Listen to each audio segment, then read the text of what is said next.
Good morning. Here's my video as promised. My first selfie video since Roger and Johnny made a parody of me making selfies. But anyway, this is important stuff because right now we're coming upon spring, and I think now is an excellent time to start thinking about who you're recruiting for your volunteers for next year instead of waiting a month before your program starts and going, oh no, we need leaders. But some things you need to understand about recruiting people. I like to read a lot of leadership stuff. Right now I'm reading a book called Almost Isn't Good Enough. The Human Connection Changes Everything. This is an awesome book. Stuff like this that where people in the secular world share how they succeeded with their businesses or their nonprofits. Uh, a lot of them are following these what I'll call universal laws. You know, you do these things, you succeed. If you ignore them, you're going to have a very hard time.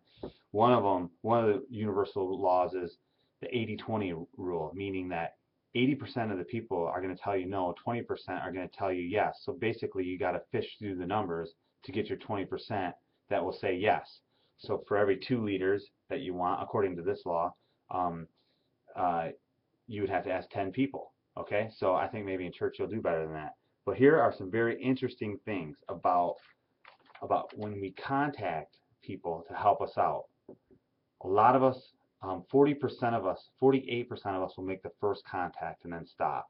So we'll make a contact, we'll ask, but we won't follow up after that. 25% of us will follow up at least 2 times. 12% will follow up 3 times, and only 10% will follow up 3 or more times. Why is that important? Well, because of this.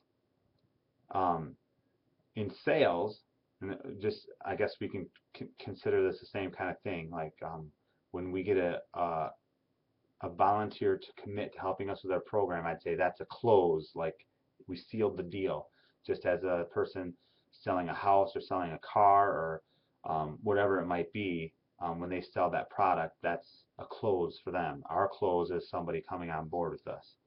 Um, sales happen, 2% of sales happen at the first follow-up, 3% of sales happen at the second follow-up, 5% of sales happen at the third follow-up, 10% after the fourth, and check this out, 80% for those who do 5 or more follow-ups.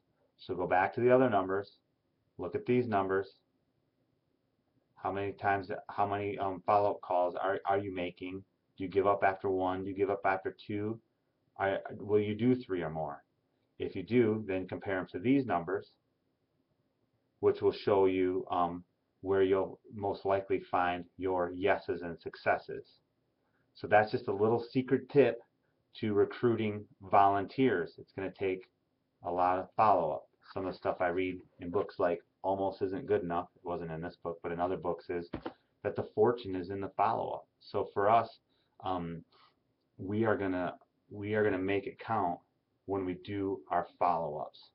And if we start now in spring recruiting, you got a lot of time to follow up. If you're going to start in July or August, you may have a hard time getting in 5 follow-ups with those people you're recruiting. So that's just a little secret tip for you.